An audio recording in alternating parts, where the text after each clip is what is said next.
Auburn losing 2 transfers yesterday could be a positive for this defense. You are Locked On Auburn, your daily podcast on the Auburn Tigers. Part of the Locked On Podcast Network, your team every day. Yes, welcome on into Locked On Auburn, your daily Auburn Tigers podcast. I'm your host, Zac Blackerby, and thank you so much for making Locked On Auburn your first listen every single day. It's a War Rapport Wednesday. It's been a while since we've had one. We're joined by Mike G of the War Rapport, and we got some news yesterday, Mike G. Auburn linebacker Cam Riley and Auburn defensive back Donovan Kaufman both entered the portal. They were able to do that after this window because when you're a grad transfer, you can enter the portal whenever you want. Mike G, my initial feeling when I saw the news of Donovan Kaufman entering the portal, we'll get to Cam Riley and what that means in a second. But when Donovan Kaufman entered the portal, I wish Donovan Kaufman nothing but the best. But my brain instantly went to it, and I know it probably should have gone to the transfer, Jaron Thompson was picked up earlier in the week from Texas. But my brain went to one player. And that is Sylvester Smith. I am incredibly high on this safety, this underclassman. We saw him a little bit in the bowl game, and I just think the sky's the limit for this kid, and I think he is going to be one of the players that wins the offseason, and his path to playing time got a little bit clearer. Yeah, I agree with you. The little bit that we did get to see in the bowl game show some promise. Look, Zach, you lose Donovan Kaufman. And, what did you lose there? Well, you lost 37 tackles, 1 sack, an interception, a couple forced fumbles. I think you lost a solid depth piece. Yeah, right. You lost some experience there. Yeah. And at some point, you're going to have to rely on talented but young inexperience to move your team forward. Yes. Sylvester Smith, like you said, I like him. In that role, I think this is a guy who, how like Ken Lee kind of came out of, like he came from where he was and he just emerged as a guy that it looks like he's the future at that position. I like Sylvester Smith, man. I think that he can fill some holes, and still has a huge upside still to go. He's still raw talent that's pretty underdeveloped at this point. I think so. And he was in the 2 deep this past offseason. But the starters were so good in Auburn's defensive backfield, like you don't want to take them off the field. Something you said that I really liked. Like at some point, we're going to have to play these talented underclassmen that Hugh Freeze. Yeah. This staff flipped so many guys. We were so excited.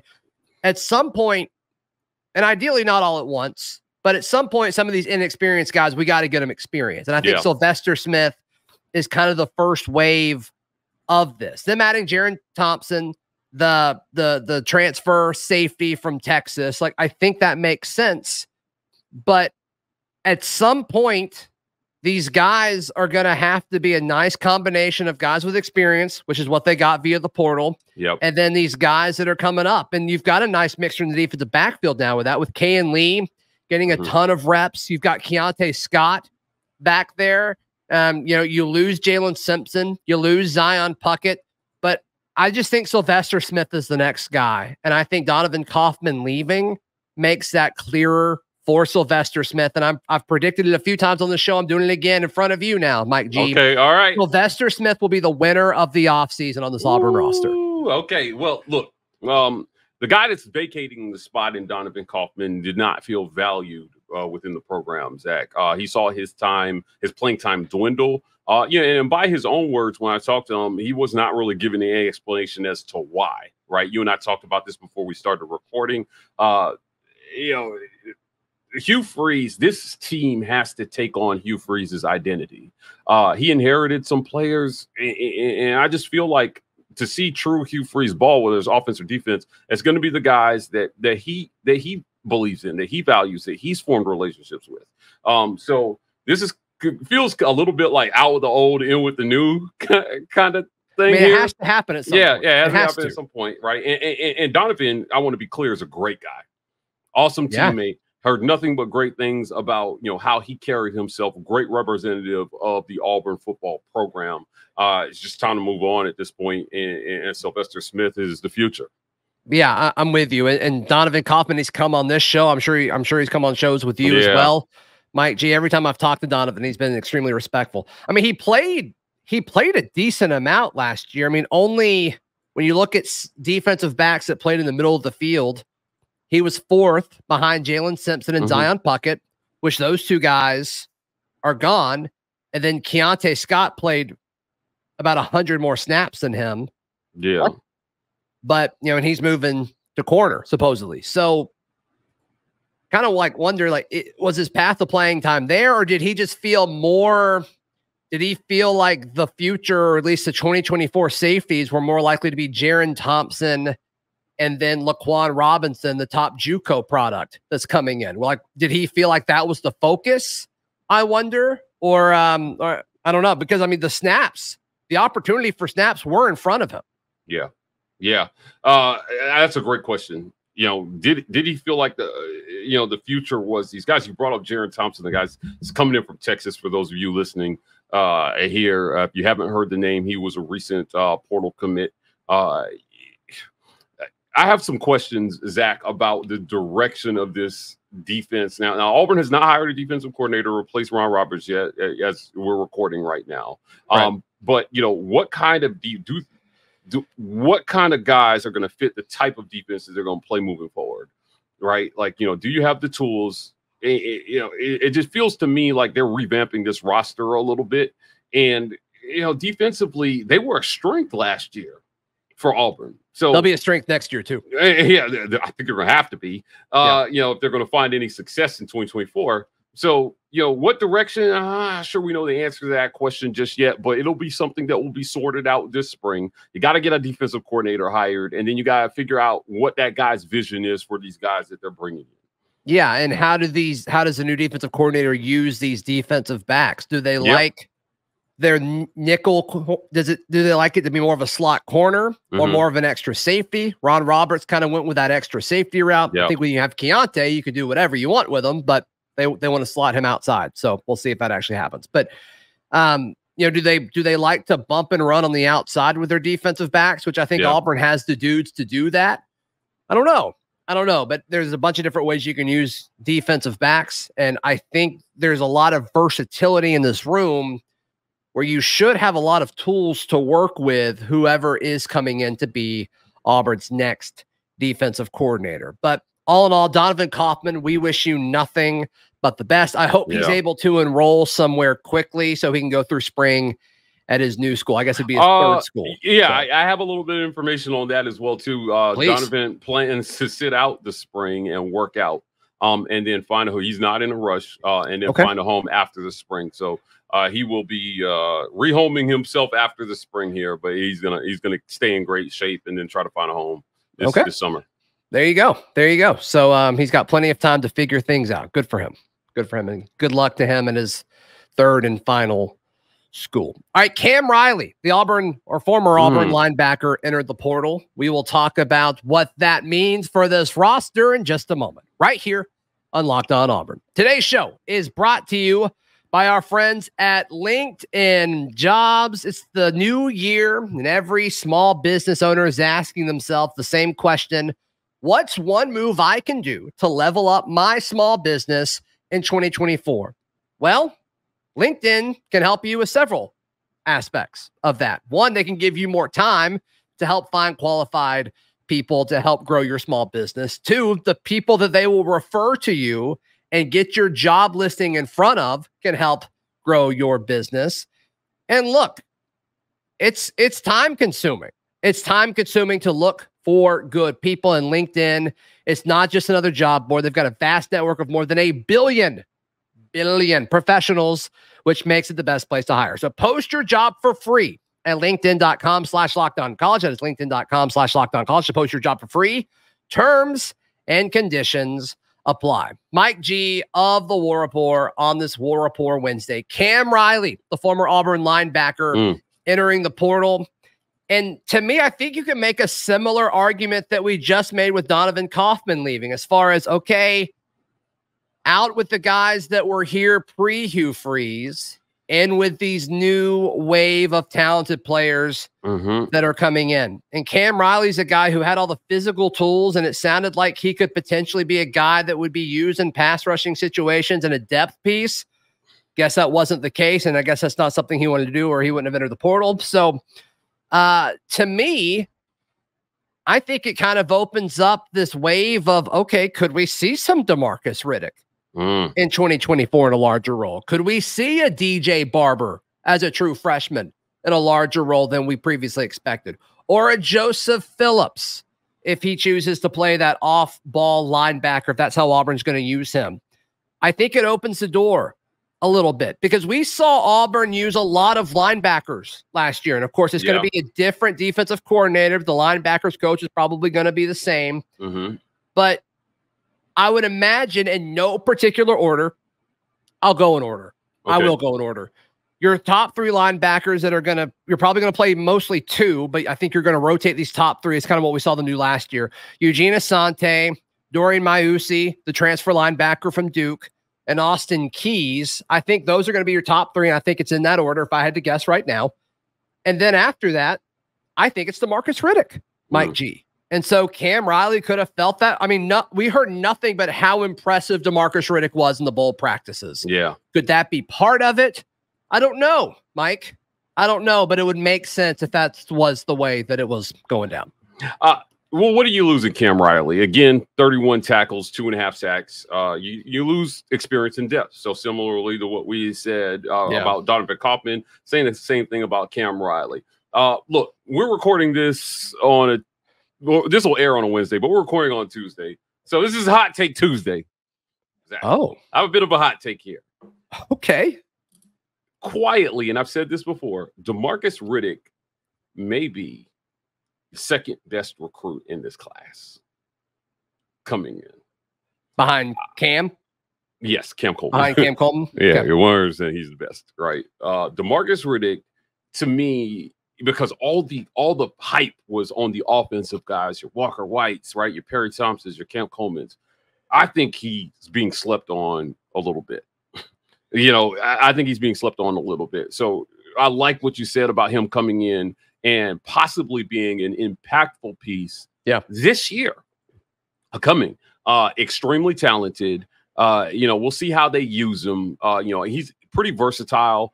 He showed a lot of promise in pass coverage. In high school, I think he could be a good pass coverage piece as from where he's at. They played him a lot at safety. His senior year. He may be off the edge as a pass rusher. You could see. I think he's extremely versatile. I think he's one of the most versatile players in this class that Hugh Freeze has brought in. So, I love this kid a lot. He was one of the more early kind of commitments there that stuck with Auburn. And I, like I said, defensively, there are going to be some surprises this upcoming season. Not a lot of people are talking. He's not getting the hype. Like when he recruited, of course, there was a lot of hype around his commitment, but it seemed to trail off, and more of the attention was going to these offensive guys. Demarcus Riddick, I think he can be an impact player in 2024. Again, I'm stressing versatility, extremely versatile. I'll be interested to see again when a new defensive coordinator comes in. What does he see in Demarcus Riddick, and how do they plan to use him? Well, let's don't forget how big of a deal and how much of a celebration it was when Demarcus Riddick flipped from Georgia to Auburn. And they stole him.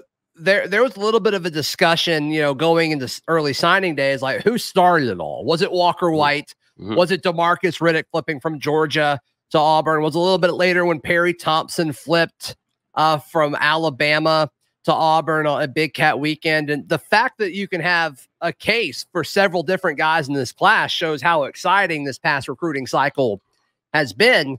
But you're exactly right. I mean, it's always the new shiny thing in the room. But when you look at the guys that are coming in, like Joseph Phillips was a huge recruiting battle. Demarcus Riddick was a huge recruiting battle.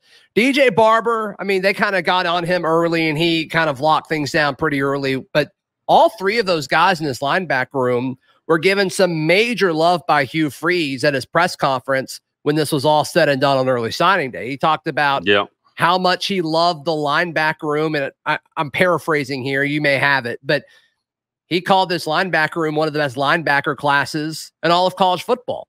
And when you stack all these names next to each other, and you also kind of couple that with the splash that they've made already in the bowl practices and the respect that has been garnered by the rest of this team that's already here. I mean, I'd be talking to folks that were at practice about somebody else, and they'd be like, I know we're talking about whatever, but I got to talk to you about Demarcus Riddick. Yeah. I've got to talk to you about DJ Barber. And so, like, to me, that's pretty loud. I mean, that's a pretty loud thing that's happening. Is that why Cam Riley transferred? I don't know, but it would make sense. Yeah, it's just going to be. Hugh Freeze called it one of the best linebacker rooms. You know, they did it. Yeah, they understood. This staff understood where the deficiencies were. Linebacker was someplace that they had to catch up on defense. Now we knew that the defensive backfield was going to be a strength of the room. I think the defensive line exceeded expectations last year. A lot of people thought they might be a little weak. I thought they did a better job generating pressure on the quarterback than they did the year before. It was virtually no pressure, and quarterbacks were just sitting back there doing what they wanted. Some of the deficiencies they had there in terms of pass rush felt more about scheme and approach than it was about talent. But your linebackers coming in and being able to protect that second level is so important. Now, you brought it. We're talking about Riddick, but DJ Barber. Think back to that state championship game, Saraland versus Clay Chalkfield. Mm-hmm. He made essentially what was the game-winning tackle, right. And having a guy who could come in and stop the run and protect the middle of the field. It's so important. They've got some really good pieces here. Now, can these guys catch up physically in terms of strength and conditioning and play at an SEC level in year one? We know it's pretty hard at this level, but hit the weight room. Riddick is an early enrollee, right? So he'll have a chance to go through spring. And I think Barber is too, right? Yeah. I think he may be an early and enrollee. I think Joseph Phillips is too. Yeah, having these guys in the weight room through a whole spring and a summer is going to be a big deal. Yeah, it's going to be a big deal. So you'll see these guys go through some growing pains. I think just as young, new players to the college level. But Zach, the ceiling for these guys is so much higher than what Auburn has had. And this could be, again, with good coaching, if they make a great hire at defensive coordinator that understands the talent that they have and how to utilize them to the best of their ability, you're going to see an Auburn defense that could be pretty formidable for the next 2 to 3 years. And it's interesting how they've turned this linebacker room into a strength, because it was pretty good. I mean, they came in and they went out and got Larry Nixon and Austin Keys. Yep. And then I think they were pleasantly surprised by the resurgence of Eugene Asante. Yep. And now with Larry Nixon running out of eligibility, they keep Eugene Asante on campus. They keep Austin Keys on campus. Wow. You bring in Dorian Mausi. And it's like, okay, I think those are your top 3 dudes. And those guys are going to run out of eligibility sooner rather than later. Let those guys be the primary trio at linebacker. Sprinkle in some Demarcus Riddick and some and DJ Barber and Joe Phillips. And then next year, there's a chance that your main 3 are the 3 freshmen that we're talking about in 2025. So that bridge, as far as that theme of out with the old, in with the new, that bridge at linebacker is as natural and as well planned as you could possibly get it. Yeah, you're starting a pipeline is what you're talking about of players where you can lean on the experience that you have now. They're more than capable, and you do not have to rush in your freshmen, right? You can allow them to develop, get them some experience, and create depth, and then you continue that. That's what the better programs are doing, and that's what Hugh Freeze is trying to build here at Auburn. He's trying to establish a pipeline of talent where you can bring freshmen in. He's a little bit more old school in the kind of thinking that, he would rather not throw a freshman out there unless they're clearly better than what you have. But he seems to lean experience over, all else if he can help it. And then you get these guys the experience. And then when they do have to take over full time, you've got an extreme, like a well-educated, extremely well-versed player to step into a position and become and you have as many leaders on there as you can who just know what to do and can coach the young guys on what to do as well too. The linebacker position could be crazy for Auburn in the next couple of years, and this is just the start of it. So, we'll see how it goes. But again, the scheme is going to have a lot to do with how they're utilized. And, Auburn had a lot of turnover on staff. I know we'll talk about offseason chatter, but, like I said, I'll be interested to see what the plan is for these guys. Yeah. Okay. So how would what are Mike G's biggest takeaways from this offseason so far? We discuss in just a moment right here on Locked On Auburn. Today's show is brought to you by our friends at FanDuel. FanDuel is America's #1 sports book. It's true. We counted. We looked at all of them. FanDuel is #1. And the playoffs for the NFL are heating up. The NBA is playing basketball right now. Baseball will be here before you know it. And obviously college basketball, a big part of what FanDuel is able to offer. Right now, new customers get $150 in bonus bets guaranteed when you place a $5 bet. That's $150 in bonus bets, win or lose. And the app is easy to use, of course, whether it's player props, over-unders, just money line bets, whatever it is, bet $5. And if you're a new customer, you get $150 in bonus bets, win or lose. So visit FanDuel.com/lockedon to make your first bet a layup. FanDuel is the official sports betting partner of the NFL and the Locked On Podcast Network. Today's show is also brought to you by our friends at Jace Medical. I know you come to sports to escape some of the crazy realities of real life, but let's just be real just for a moment. According to the FDA, pharmacies are running out of antibiotics right in the middle of the worst flu season in over a decade. Obviously, that can be scary. You all think about, the worst case scenario, but you don't have to worry about that with the Jace case.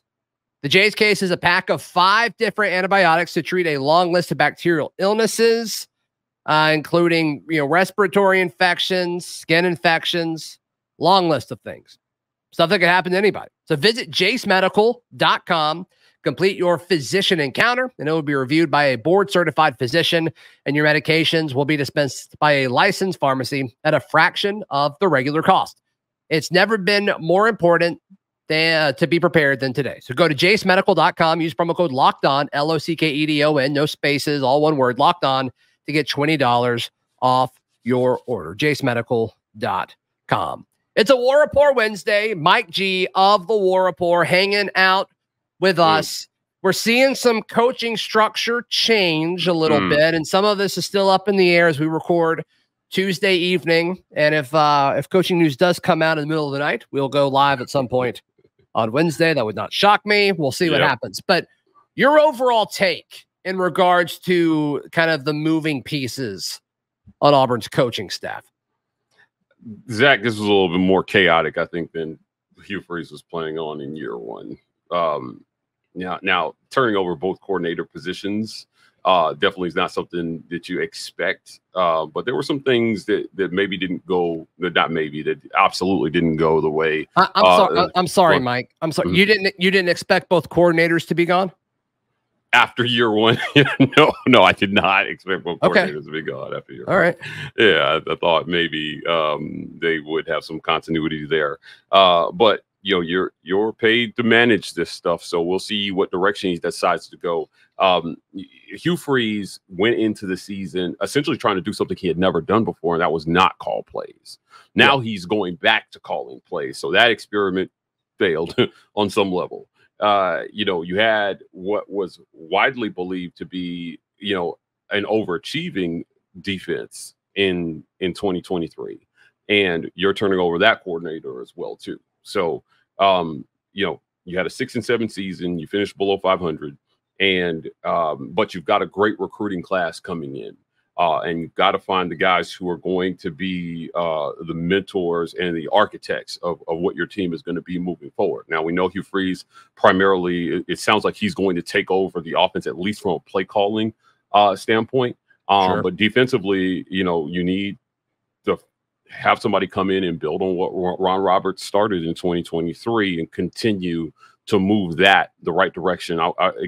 You had 6 games this year where that defense allowed 2 scores or fewer. just gives you a chance, and you lost some of those games that and so I think that, again, this is not what you planned for, but it is what you have to manage. Then you've got, and beyond the coordinator position, you've got a legend in Cadillac Williams who, resigns very unceremoniously, right? Zach Etheridge is out. These to me, McGriff leaves and comes back. Like I said, this was a little bit, Hugh Freeze talked about culture. I think that fixing that culture starts with the staff. It starts with the leaders, and he's going to be working hard this season to right the ship from that perspective. So why do you say Hugh Freeze didn't expect this? What, like the staff turnover? Yeah. Yeah, I think when things are going well, I mean, year one, I don't know that anybody expects, to turn over both coordinator positions after 1 year. But at some point in the season, like, you didn't get the vibe that, like, there's a chance that Philip Montgomery doesn't come back. Well, yeah, sure. But after when the Wesley season McGriff starts, steps down from his position because of personality issues on staff, you didn't think there was a chance there'd be shakeup there? Yeah. But what I'm saying is that, I mean, from my perspective, I'm talking about going into the season. You're not expecting, as things develop. Sure, we expected some changes, I mean, right? Yeah, but all that happened though. So I mean, he went into the offseason with a plan, you would think. And so, I mean, do you think the chaos, at least from the outside looking in, do you think the chaos that kind of happened, do you think Hugh Freeze kind of planned this, or do you think it just kind of happened? I think it happened. I think it happened, but it's not. This wasn't ideal, I guess is what I'm getting at. This was not his ideal situation going into the season. Like, but we're not talking about going into the season. We're talking about going into the off season. Sure. He's responsible for how some of this turned out. So he's got to readjust. He's got to reset and readjust and try to find a direction for this program as it concerns his coaching staff that continues to move them forward. But this was more drama, I think, than you want in your coaching, in your coaching staff, in year one of the program.